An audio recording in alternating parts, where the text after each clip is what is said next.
Buenos días, hermanos de la Iglesia Bautista de Manuel. Un gozo, un privilegio para mí poder estar nuevamente con ustedes compartiendo la palabra del Señor. Doy gracias a Dios por esta oportunidad que me da y también a ustedes por la oportunidad, el privilegio que me dan de compartir con ustedes la palabra. Reciban un saludo mío y de toda mi familia y esperamos conocerles en algún momento, que Dios nos dé oportunidad una vez que todo esto de la pandemia pase. Sabemos que aquí en esta zona han venido aumentando los casos de COVID-19 y oramos que el Señor sea ayudando a todos aquellos que están sufriendo, guardando a las familias, a ustedes como iglesia, y que sea cumpliendo sus propósitos en medio de todo esto, avivando a su iglesia también, para que podamos seguir compartiendo en este tiempo que hay tanta falta de esperanza. En esta mañana quisiera compartir con ustedes un pasaje que está en Juan capítulo 6, y voy a leer Juan capítulo 6 de los versículos 22 al 27.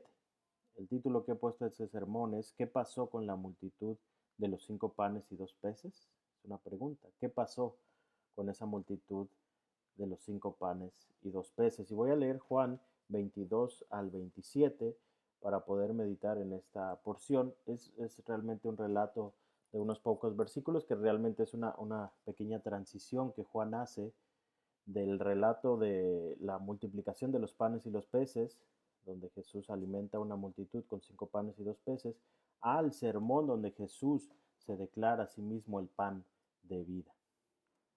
Voy a leer Juan 6, Juan capítulo 6, del versículo 22 al 27, después vamos a orar y así entramos de lleno a la predicación de esta mañana. Dice así Juan 6, 22. El día siguiente, la gente que estaba al otro lado del mar vio que no había habido allí más que una sola barca, y que Jesús no había entrado en ella con sus discípulos, sino que éstos se habían ido solos. Pero otras barcas habían arribado de Tiberias junto al lugar donde habían comido el pan después de haber dado gracias al Señor. Cuando vio pues la gente que Jesús no estaba allí, ni sus discípulos, entraron en las barcas y fueron a Capernaum buscando a Jesús. Y hallándole al otro lado del mar, le dijeron: Rabí, ¿cuándo llegaste acá? Respondió Jesús y les dijo: de cierto os digo, que me buscáis no porque habéis visto las señales, sino porque comisteis del pan y os saciasteis. Trabajad no por la comida que perece, sino por la comida que a vida eterna permanece, la cual el Hijo del Hombre os dará, porque a éste señaló Dios el Padre. Vamos a orar. Te damos gracias, Padre, en esta hora por tu bondad, te damos gracias por tu palabra.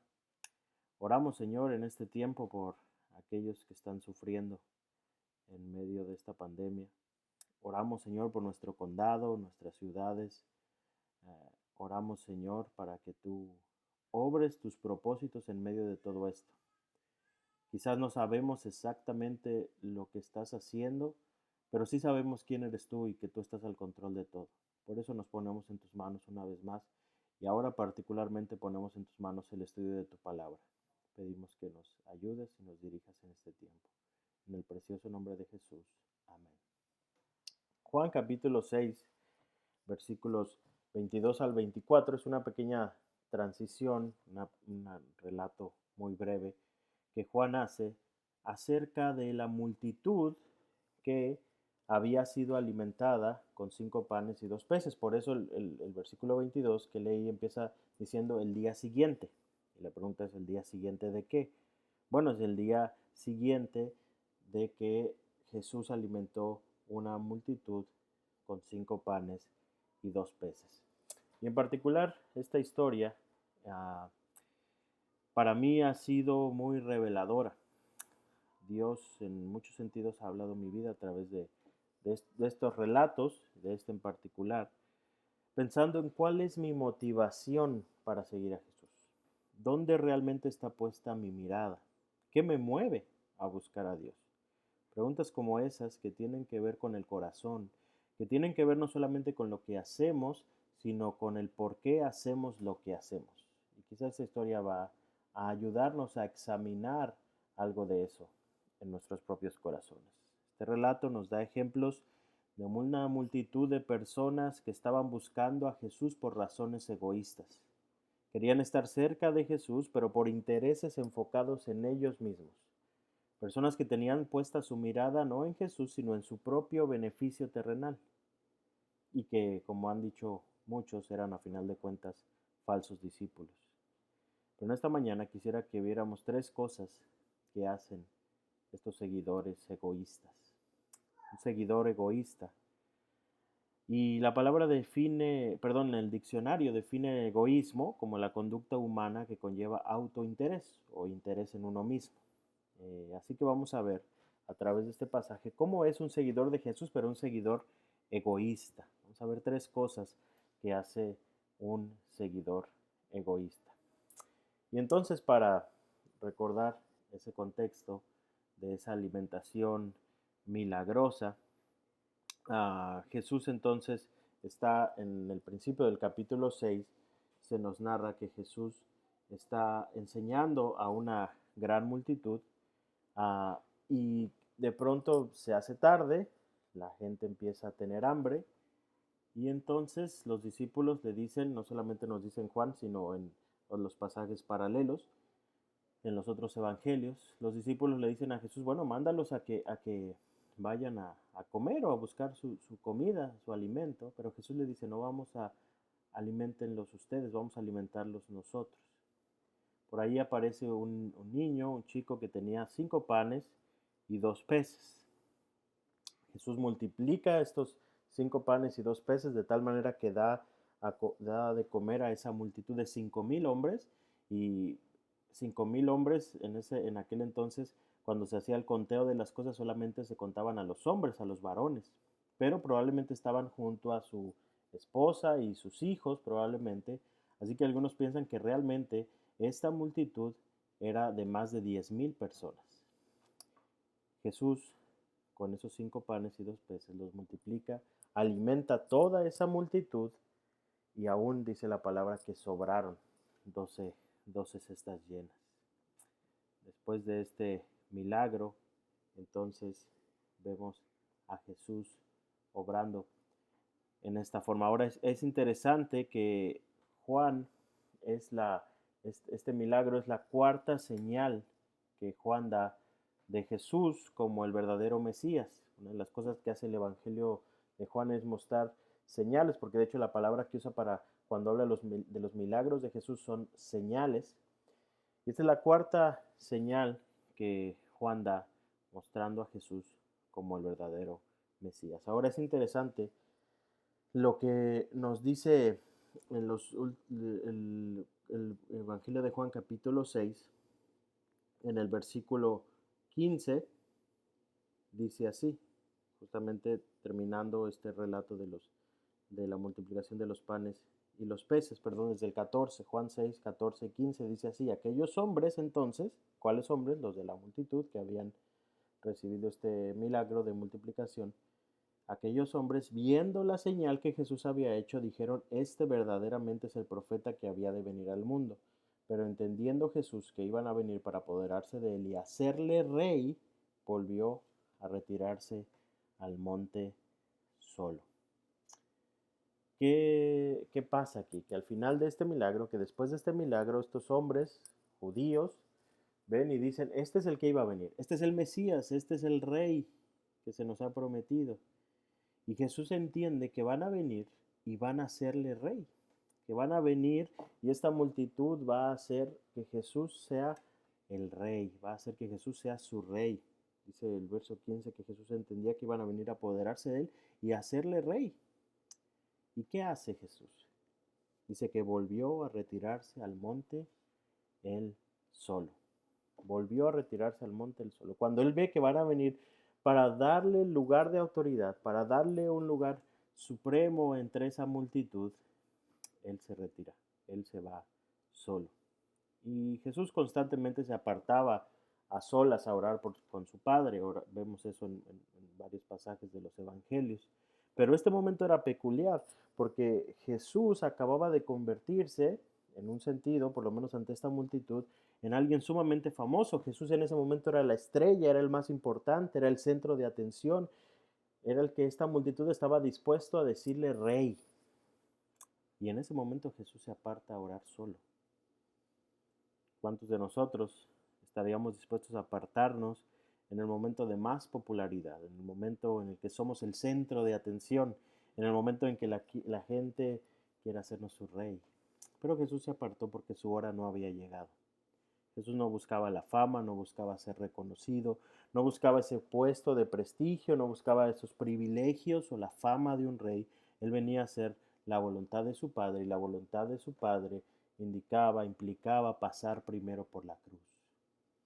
Pasar primero por la cruz y luego ser exaltado. Así que esa hora no había llegado, por eso Él se aparta solo. Aun cuando esta multitud tenía intenciones que nosotros diríamos eran buenas. Jesús es el rey. Sí, pero no había llegado ese momento, así que Jesús se aparta solo. Ahora, ¿por qué esta multitud quería hacerle rey? Porque esta multitud dice, como dice el verso 14, este verdaderamente es el profeta que había de venir al mundo. Algunos de esta multitud pensaron, cuando vieron esa multiplicación, este es el Mesías, este es el que nos ha hablado, este es el que nos dice el Antiguo Testamento, el rey que va a venir y nos va a liberar. Resulta que en este relato, como en otras muchas partes de la Escritura, nos muestra que esta multitud, como en general el pueblo judío, esperaba un Mesías político, un rey político, un profeta, un Mesías que vendría para liberarlos de la opresión romana y para hacerles un pueblo poderoso y rico. John MacArthur dice que los judíos esperaban un Mesías que supliera sus necesidades físicas y no sus necesidades espirituales. Un Mesías que supliera sus demandas egoístas. Es decir, esta gente, como mucha de la gente que seguía a Jesús, eran seguidores egoístas que estaban buscando a Jesús solo para satisfacer sus propios intereses y necesidades. Por eso esta gente dice, este es el que había de venir. Porque nos dio comida, porque nos satisfizo de la nada, nos llenó y ahora estamos satisfechos, llenos de comida. Este es el rey, porque este nos puede satisfacer, este nos puede dar lo que queremos, este nos puede hacer poderosos y ricos y puede satisfacer todas nuestras demandas egoístas. Este es el rey. Estaban buscando solamente un Mesías político. Por eso Jesús ve esto y se aparta. Sabía de las intenciones de su corazón y sabía que su hora no había llegado. Cuando llegó la noche, entonces, sus discípulos, como también lo perdieron de vista cuando él se fue solo, decidieron partir hacia Capernaum, cruzar el mar de Galilea, que es lo que nos narra Juan 6 del 16 al 21. Cruzan el mar de Galilea y en el camino Jesús los alcanza andando sobre las aguas. Juan nos narra un poco de eso, pero en Mateo sabemos que no solamente Jesús, sino también Pedro caminó sobre las aguas. Juan dedica menos espacio a ese relato. Así Jesús los alcanza de manera milagrosa. Ellos arrancaron en esa barca hacia Capernaum solos, cruzaron el mar de Galilea, pero en el camino Jesús los alcanza caminando sobre las aguas. Y al día siguiente aparece de nuevo esta multitud, esta gente que había sido alimentada y aparece de nuevo buscando a Jesús. Y por eso nos dice el verso 22 que el día siguiente de esta multiplicación, la gente que estaba al otro lado del mar vio que no había habido allí más que una sola barca y que Jesús no había entrado en ella, sino que estos se habían ido solos, pero otras barcas habían arribado de Tiberias junto al lugar donde había comido el pan después de haber dado gracias al Señor. Al día siguiente resulta que la gente, y no solo ellos, sino probablemente otras personas que habían venido de Tiberias y que algunos de ellos podemos pensar también estaban buscando a Jesús, llegan y se dan cuenta que alguien por ahí se percató que los discípulos se habían ido solos y no sabían dónde estaba Jesús. Y aquí encuentro la primera cosa que hace un seguidor egoísta. La primera cosa que vemos en esta multitud, que vemos en un seguidor egoísta, es que un seguidor egoísta pierde de vista a Jesús. Pierde de vista a Jesús. Dice el verso 24, cuando vio pues la gente que Jesús no estaba allí, ni sus discípulos, entraron en las barcas y fueron a Capernaum buscando a Jesús. Esto es interesante porque tenemos a gente que un día antes había visto un milagro de Jesús, le querían hacer su rey, pero la pregunta es, ¿qué pasó después del milagro? Sabemos que Jesús, como dice la Escritura, se apartó de ellos, pero por lo menos por unas horas, por lo menos por un rato, ellos no se preocuparon. No vemos a la multitud en la madrugada buscando a Jesús para hacerle su rey, porque necesitaban encontrarle, porque necesitaban seguir escuchándole. No, más bien lo que vemos es que ahora, y lo que nos da a entender, de hecho, el resto del pasaje, es que ahora le están buscando otra vez al otro día porque tienen más hambre, porque quieren más comida gratis. Resulta que en este siguiente día, esta multitud tenía más hambre, quería más comida gratis. Y entonces por eso andaban ahora sí preocupados buscando a Jesús. ¿Qué pasó después del milagro? Mientras ellos no necesitaron algo de Jesús, lo perdieron de vista. Se olvidaron de él. No importaba tanto. Y me venía a la mente las veces en que nosotros podemos perder de vista a Jesús. Que a lo mejor el afán diario, las actividades de cada día, quizá alguna tormenta o alguna prueba que pasamos por nuestra vida, o aún el hecho de que una necesidad o una petición haya sido satisfecha por nuestro Dios, nos hace perder de vista a Jesús. Nos hace volver nuestra mirada a otras cosas y olvidarnos por un momento del Señor. Le buscamos a veces, quizá, cuando necesitamos algo de Él. Pero cuando obtenemos eso que necesitamos de Él, con mucha facilidad nos olvidamos. Y esto es algo muy común. Esto es algo muy común y es algo que debe desafiar nuestro corazón y que desafía mi propio corazón, porque mientras tenemos una necesidad, le buscamos con fuerza y con afán, y cuando Él ya nos ha respondido, simplemente seguimos y a veces, como aquellos leprosos, ni siquiera nos detenemos a agradecer a Dios. ¿Qué cosas en nuestra vida nos pueden hacer o nos llegan a hacer perder de vista a Jesús? En esta multitud vemos eso. Fueron satisfechos y por un momento no importó tanto Jesús. Al otro día que necesitaban algo, ahí sí importaba más. Hebreos 12, 1 y 2 dice, por tanto, nosotros también teniendo en derredor nuestro tan grande nube de testigos, despojémonos de todo peso y del pecado que nos asedia y corramos con paciencia la carrera que tenemos por delante. Puestos los ojos en Jesús, el autor y consumador de la fe, el cual por el gozo puesto delante de él sufrió la cruz, menospreciando el oprobio, y se sentó a la diestra del trono de Dios. La vida cristiana se corre con paciencia, como dice este pasaje, no como una carrera de velocidad, como alguien ha dicho, sino como un maratón. Se corre despojándonos del peso del pecado, pero se corre con los ojos puestos en Jesús. Así se vive la vida cristiana, con la mirada puesta en Jesús. Por eso es sumamente importante que nosotros recordemos día a día que el Evangelio no es solamente algo para los no creyentes. El Evangelio, Cristo y su obra es algo que cada uno de nosotros, sus hijos, los hijos de Dios, necesitamos cada día. Es algo que necesitamos recordarnos cada día. ¿Quién es Jesús? ¿Qué ha hecho por nosotros? ¿Quiénes somos ahora nosotros en Jesús? El Evangelio no es solamente algo para los no creyentes. El Evangelio es algo que nosotros los creyentes también necesitamos cada día. Puestos los ojos en Jesús, en las buenas y en las malas. Cuando tenemos necesidad y cuando tenemos abundancia. Cuando hay lucha y cuando hay sufrimiento. Pero también cuando hay alegría y gozo. Puestos los ojos en Jesús.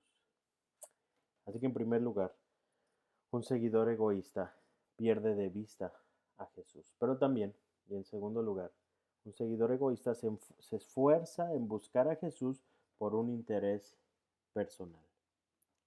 Se esfuerza en buscar a Jesús por un interés personal.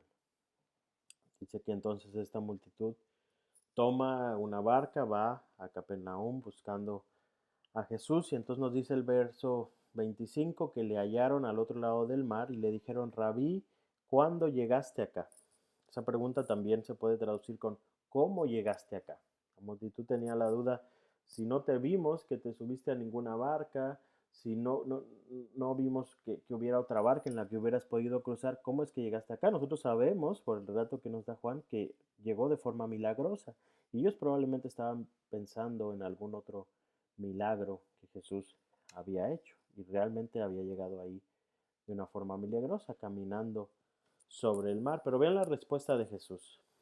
La respuesta de Jesús no es decirle a esta multitud: miren, yo caminé sobre las aguas, alcancé a mis discípulos, aún hice que Pedro caminara sobre las aguas y de esa manera llegué acá. Quizá la multitud hubiera hecho: wow, se hubiera sorprendido porque ellos estaban esperando eso. Tuviste que haber llegado acá de una manera milagrosa porque no entendemos cómo llegaste acá. Pero la respuesta de Jesús en el verso 26 es la siguiente. Respondió Jesús y les dijo: de cierto os digo que me buscáis, no porque habéis visto las señales, sino porque comisteis el pan y os saciasteis. Jesús les responde no cómo llegó allá. Jesús les responde manifestando, sacando a la luz las verdaderas intenciones de sus corazones. Jesús les dice: ustedes me están buscando, pero me están buscando porque quieren más comida gratis. Me están buscando no porque realmente han entendido las señales de quién soy yo, sino porque ustedes creen que yo puedo seguir satisfaciendo sus demandas egoístas. El Señor les está diciendo aquí: no basta con que me busquen, porque lo están haciendo con una motivación incorrecta y egoísta. Dice un comentarista que el motivo de la búsqueda de esta multitud era materialista y egoísta. Querían más comida gratis, por eso también en un principio querían hacerle rey. El seguidor egoísta se esfuerza en buscar a Jesús por un interés personal.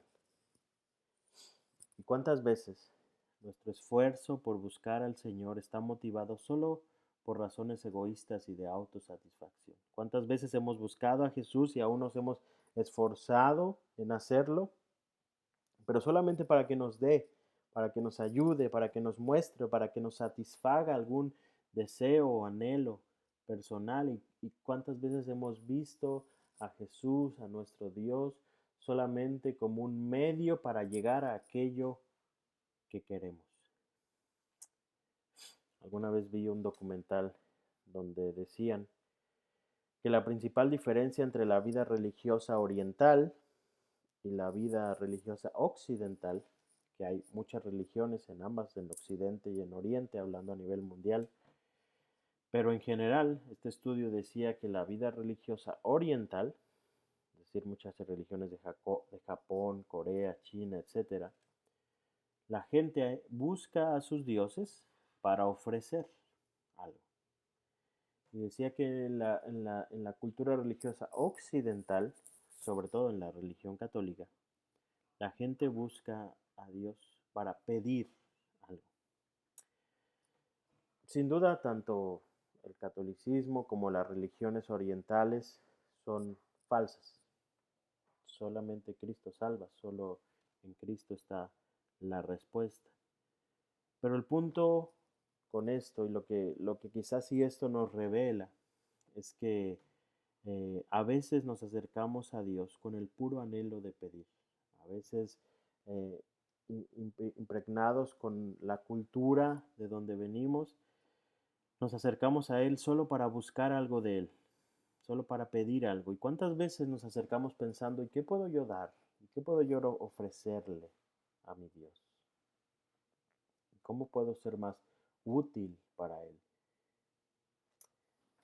¿Cómo puedo ser eso que Él espera que yo sea y hacer lo que Él espera que yo haga? A veces nos enfocamos tanto en lo que necesitamos que nos olvidamos de que se trata de Él realmente y no de nosotros.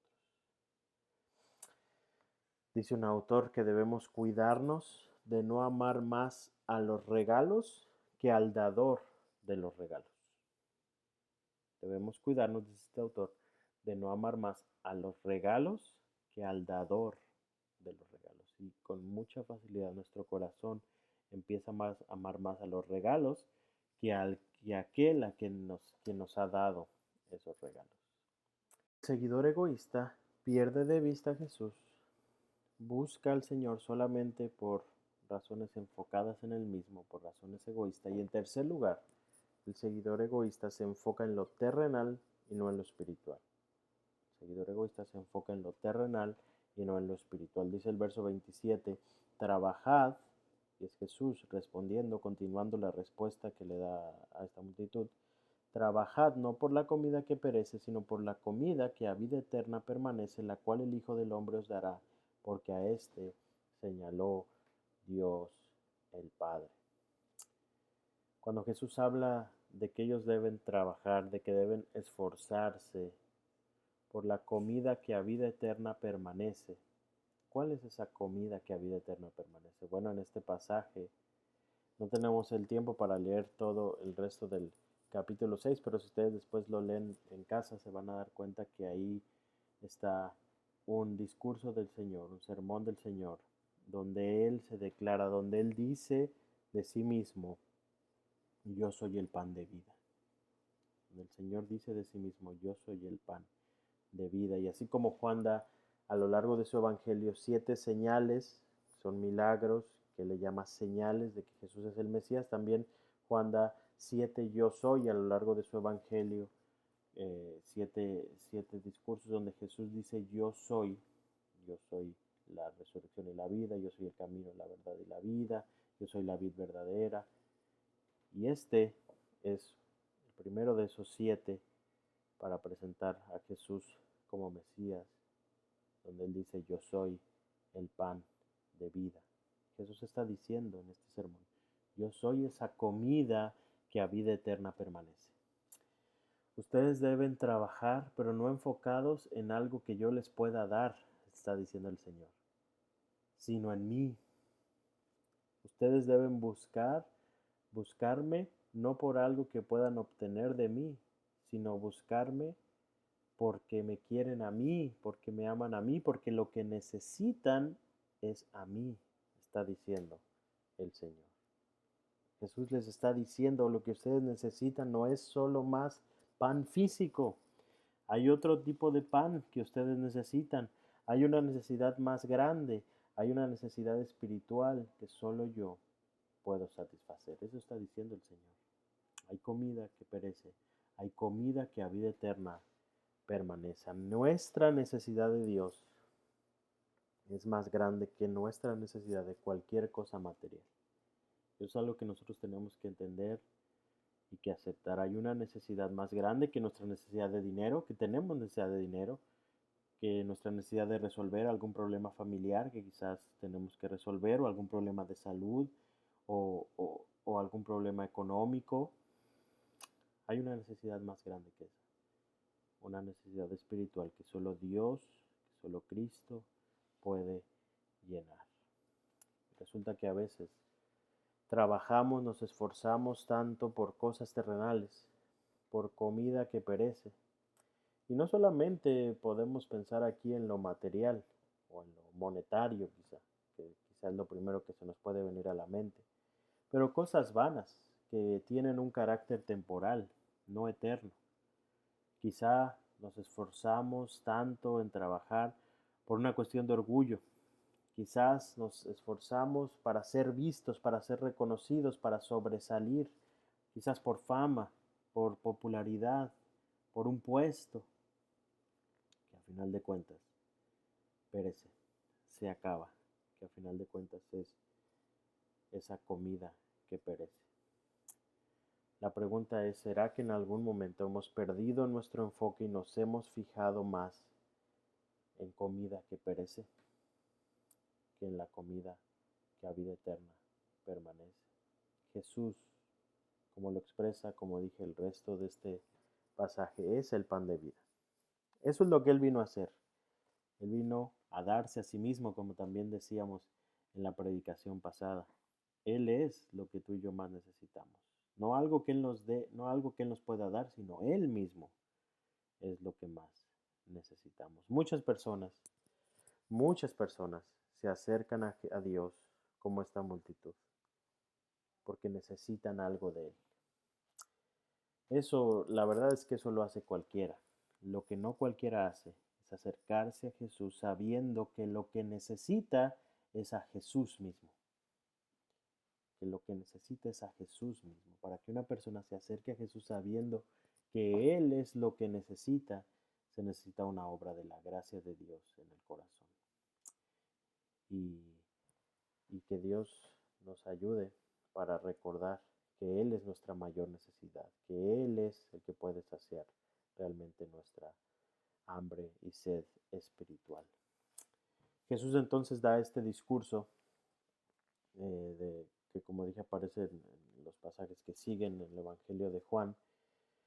Y es interesante cómo termina este, este discurso, cómo termina al final de que Jesús, porque no solamente les dice eso a esta multitud, sino el resto de palabras que aparecen en el capítulo 6 de Juan.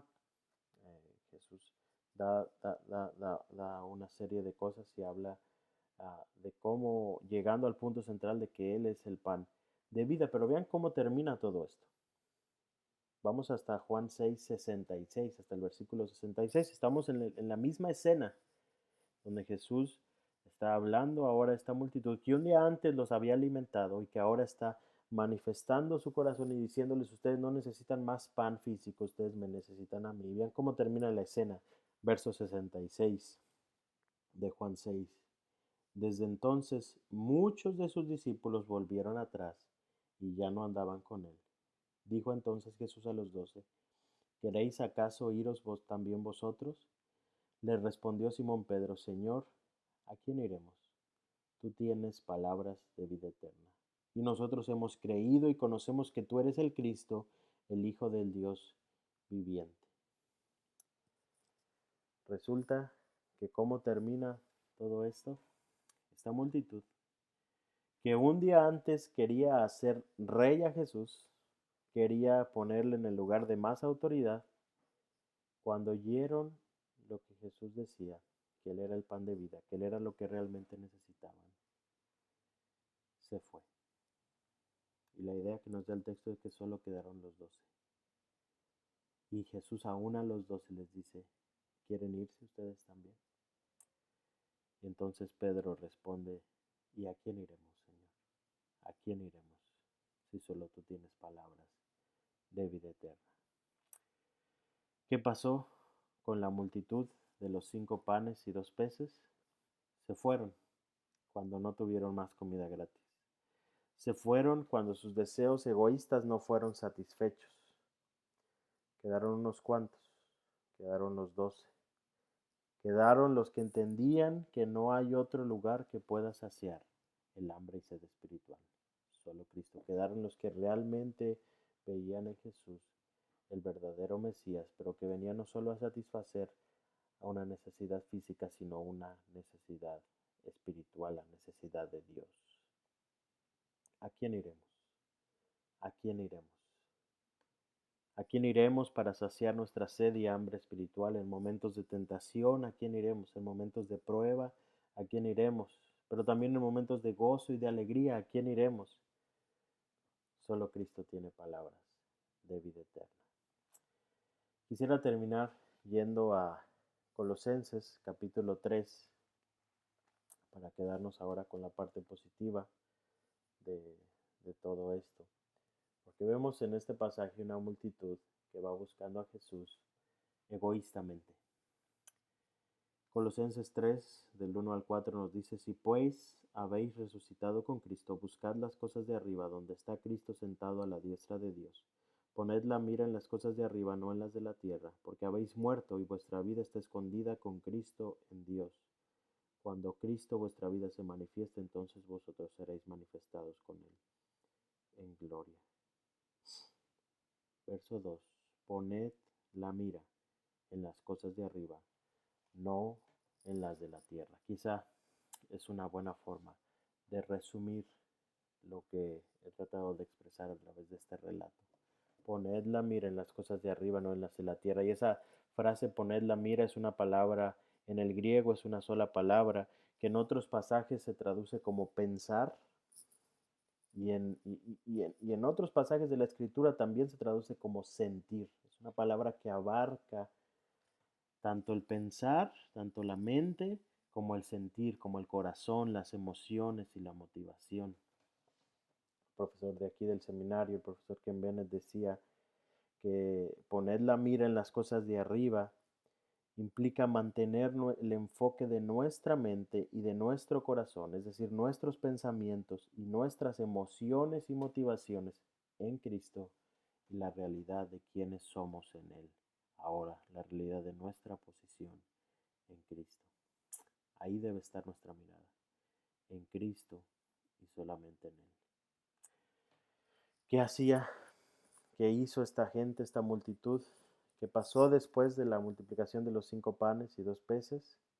La gente, la multitud, buscó a Jesús, pero lo buscó por razones incorrectas. Y cuando se manifestó las intenciones de su corazón, se fue. Cuando ya no se cumplieron sus demandas egoístas, se fue. No seamos como estos discípulos o estos falsos discípulos. No seamos como estos seguidores egoístas. Un seguidor egoísta pierde de vista a Jesús. Un seguidor egoísta solo lo busca por un interés personal. Un seguidor egoísta se enfoca en lo material o en lo terrenal y no en lo espiritual.